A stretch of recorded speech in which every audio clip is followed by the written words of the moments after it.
The galactic hall was larger than anything ever built. Lights floated in the air. Voices of hundreds of alien species echoed through the chamber. This was not just another meeting. It was a once-in-a-thousand-year event. The Peace Summit. Every major race was here. The Zorathi with their crystal skin. The Varnak with their 6 glowing eyes. Even the cold and quiet Senti from the Black Stars. All gathered for one reason: to keep humanity at the table. The humans had joined the galactic community late, but their rise was fast, too fast. They had changed everything. Technology advanced, trade routes opened, conflicts ended. But now the humans were silent. For months, they had stopped responding. They didn't join missions. They didn't vote in council matters. The galaxy noticed, but no one wanted to admit it out loud.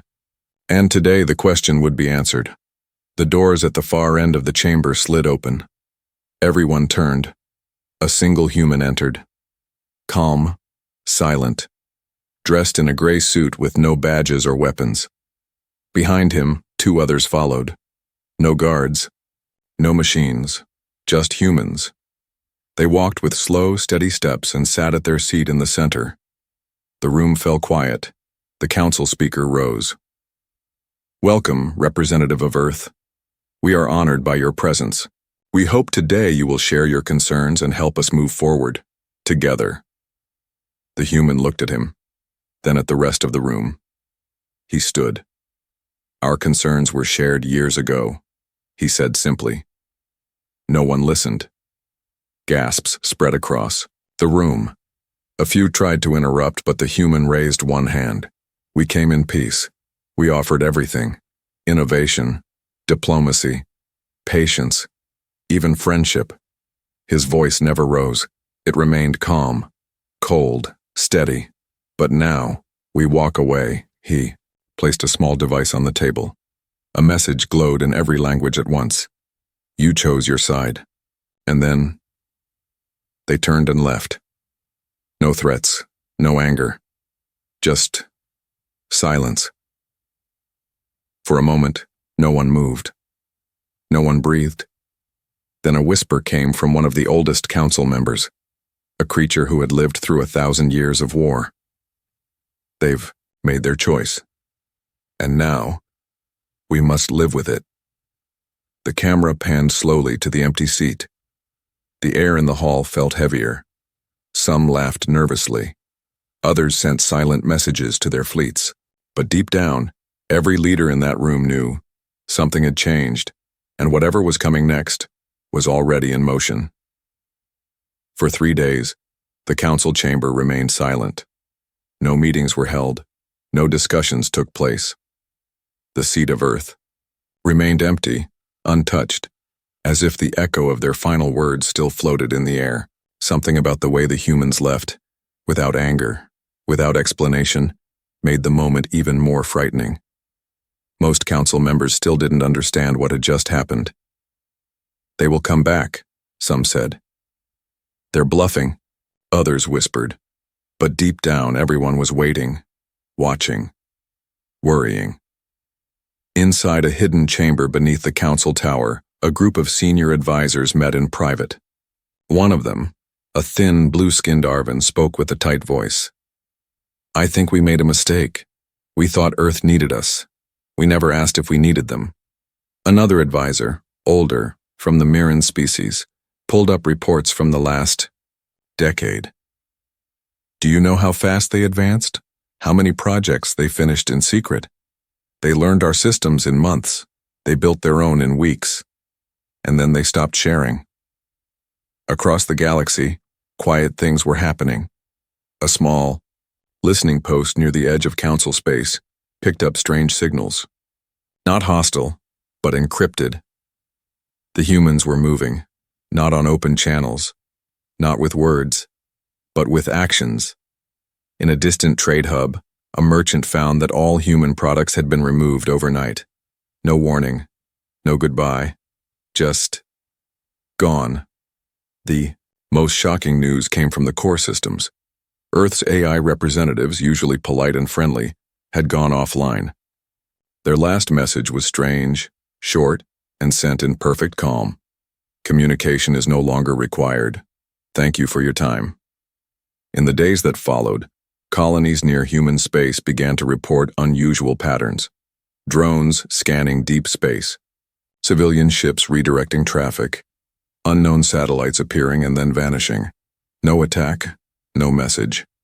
Only silence wrapped in motion. Council fleets were told to stay alert, but not engage. They didn't want to provoke. No one wanted to be the first to misstep, because they didn't know what humanity would do next. In the middle of this growing tension, one former ambassador to Earth, a respected alien scholar, gave a speech to a private audience. They didn't walk away because they were weak, he said. They walked away because they no longer needed the table. That is what we failed to see. And somewhere far from the eyes of the galaxy, a long shadow moved beyond Neptune. Quiet, controlled, ready. Still, not a single human word had been heard, and that silence was louder than any warning. At the edges of the galaxy, where communication lags and stars drift like forgotten thoughts, the whispers began. Not official reports, not military alerts, just quiet stories carried by merchants and travelers, slipping through spaceports and relay stations. They were there, one freighter captain said in hushed tones, but no one saw them coming. No lights, no signals, just a shape in the dark. Another swore she saw a human vessel near the Vern Gate, but when authorities checked the records, nothing had entered or left that sector in over a week. No human signature, no trace, just silence. The council dismissed it at first. Too many lies had spread before. But as the weeks passed, the rumors grew sharper, more real. On the mining moon of Caloran 7, a transmission was received, broken, half lost. But one line was clear. It watched us, and then it disappeared. When a scout ship went to investigate, the crew reported strange energy readings near the surface. Then contact was lost. The ship never returned. A second ship was sent. It found nothing. Nothing, except a perfectly clean crater, smoothed as if time itself had passed through. No signs of fire, destruction, or conflict. Just absence. In the Council's intelligence wing, analysts reviewed these events, trying to piece together a pattern. The dots were random, the sightings unclear. But one thing stood out. All of them were near the border of human space. The question began to form in quiet circles. Were the humans watching, preparing, or warning? A retired Varkari strategist, known for his predictions during the Orion crisis, was brought in for advice. He studied the scattered reports for hours before speaking. "This isn't an attack," he said softly. "It's a presence. They're reminding us that they exist, that they haven't forgotten, and that they see everything." Back in the core worlds, panic hadn't set in, but a strange kind of caution had. Fleets began staying closer to home. Trade routes were quietly rerouted. No official statement was made, but everyone in power could feel it. The balance had shifted, and the most terrifying part was this: humanity still hadn't spoken a single word. On a distant listening station near the galactic rim, a young technician stared at a signal she didn't understand. It came once every 47 minutes, faint, repeating, no language known. She played it on loop and leaned in closer. It wasn't a distress call. It wasn't a message. It sounded like breathing. And somewhere beyond the reach of sensors, beyond the limits of understanding, humanity continued its quiet movement across the stars. Not asking, not warning, just watching. The message arrived without sound, without signature, without a known path through the galactic networks. It simply appeared on every secured council channel in every language known to the stars. The words were calm, measured, final. The galaxy has made its decision. We are no longer part of it.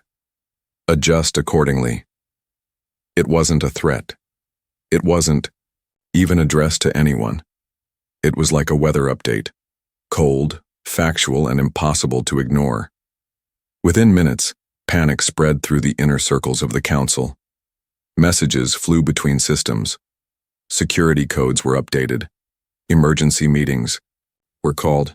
Yet no one spoke the truth out loud. They were afraid. Not because humanity had made a declaration, but because they had made a decision. Quiet, simple, absolute. And in doing so, they had removed themselves from the rules that bound everyone else. At the Council Core, analysts replayed humanity's last formal appearance 1,000 times. Every word, every breath. They looked for hidden meanings, warnings, anything. But the message was always the same. Humanity had waited, given chances, and finally, stepped away. One scientist from the krill species, experts in psychological modeling, shared a private report with senior members. Her conclusion was direct. They are not planning to retaliate. They are planning to outgrow us. On distant worlds, strange things continued. Entire sectors of human technology vanished. From trade hubs, satellites that once shared human research now returned errors. Ancient archives that had helped hundreds of civilizations, locked. Earth had pulled its knowledge back not to punish, but to separate. The Council tried to make contact. Embassies sent transmissions to Earth, to Mars, to Titan. No reply. Then, something new happened. A human AI unit once stationed in the diplomatic center of Solari Prime reactivated briefly. It appeared as a hologram for exactly 23 seconds. Its eyes did not blink. Its tone was level. You had time. You had choices. You chose legacy over future. Humanity has chosen the future. Then it vanished. After that, even the silent, human observation drones, once floating near council meetings, disappeared from sensors, not destroyed, not recalled, just gone. Across the galaxy, silence settled in like a shadow. But it wasn't empty silence. It was the kind that came before a storm, not of war, but of change. And somewhere, in the heart of a darkened command room buried deep beneath the surface of Europa, a human officer looked out at a display of thousands of blinking stars. Behind him, a voice spoke softly. "They're waiting for us to strike." The officer replied without turning. "We won't. That's what they would do." He tapped a glowing icon marked Phase 2. "They'll understand when they see what we're building." Because for humanity, the future was no longer about joining the galaxy. It was about leaving it behind. In the vast silence of space, something strange began to happen. Human ships, sleek, dark, silent, started appearing along the edge of known space. They didn't hail. They didn't speak. They just moved, slowly, gracefully, like shadows gliding across a glass floor. They never crossed borders, never entered restricted zones, but they made sure they were seen, just close enough to be noticed, just far enough to remain untouchable. Across trade routes and observation posts, their presence became a silent question. Why are they here? What are they waiting for? No one knew the answer. Some believed it was a warning. Others thought it was a test. But those who had studied humanity the longest understood it wasn't either. It was a statement. Humanity wasn't hiding. It wasn't threatening. It was observing. And in their observation, a quiet pattern formed. Worlds that once relied on human trade suddenly found themselves isolated. Stations once powered by Earth-developed systems began to slow down. Small colonies near the border reported technical failures, communication issues, and unexpected disruptions. Not because of sabotage, but because the humans were simply no longer there. Their support was gone. Their presence was removed. Not by force, but by choice. A council diplomat tried to negotiate a new agreement with a neutral human outpost. They were granted access, treated with politeness. But when they asked for trade, technology, or communication links, they received a single reply. "We are no longer in the business of saving those who do not wish to grow." He returned to the council pale and speechless. Back in the core worlds, the effects grew deeper. Markets shifted. Alliances weakened. Entire species that once depended on Earth's medical technology or resource efficiency now scrambled to find replacements, and the human ships kept gliding silently across the stars. They did not gather. They did not form fleets. They moved in pairs or threes, like watchers, like reminders. The council convened in emergency again. Some pushed for contact. Some whispered of preparation. But all knew the same truth. Humanity had become untouchable, not by weapons but by will. They had become distant but not invisible. Present but unreachable. And most importantly, they were in control. A quiet voice within the council, an old diplomat who had once lived on Earth, finally broke the silence. "They're not waiting for us to act," she said. "They're giving us time to realize we've been walking in circles while they've built a straight road." Then came the final sign. At the edge of the galaxy, a transmission beacon flickered on for precisely 1 hour.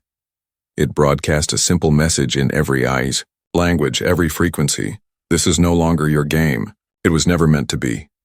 We've moved beyond it." And when the beacon went dark, it left behind no trace, only stars, only silence, only the deep, quiet feeling that something far greater was unfolding just out of reach. Far beyond the councils, reach in a region once thought uninhabitable, something extraordinary had begun to take shape. A signal was detected, subtle, elegant, almost like a heartbeat. It pulsed from a quiet corner of space that no species had explored, where gravitational fields bent strangely and ancient star maps held only blank space. And yet, something was there now, something new. A private exploration vessel, curious and cautious, was sent by a neutral trading guild. It traveled slowly, carefully through the uncharted void. No danger, no warnings, just silence. And then light. As the ship crossed the last known coordinate, the crew saw it. A structure, vast, seamless, glowing faintly with energy unlike anything in the council's databases. It wasn't a station. It wasn't a city. It was a beginning. Not made of metal, but of knowledge. Layers of design that folded into each other like thought itself. It was human. But beyond anything the galaxy had seen before. The crew didn't try to land. They didn't need to. Because just before their systems overloaded from the quiet hum of advanced data around them, a message appeared on their display. "This is humanity's next chapter. You are welcome to witness but not to shape." Back in council space, debates burned endlessly. Some leaders begged for new treaties. Others feared a silent collapse of old systems. But the truth was already written in every report that came. Back humanity hadn't left the galaxy to hide. They had left to create. A new network of stars was forming. Stations powered by solar matter. Learning hubs built on floating memory crystals. Ships with no crew, only thought, logic, and design. A civilization that no longer asked for permission and no longer required validation. They weren't building a wall. They were planting something. A new kind of growth, quiet, intentional, beyond the grasp of old politics. One council archivist, a quiet being who had studied every major event in galactic history, made a final note in their personal logs. They didn't leave the table to flip it. They left because they built something better. A table without borders, without noise. A place where progress isn't negotiated, it's lived.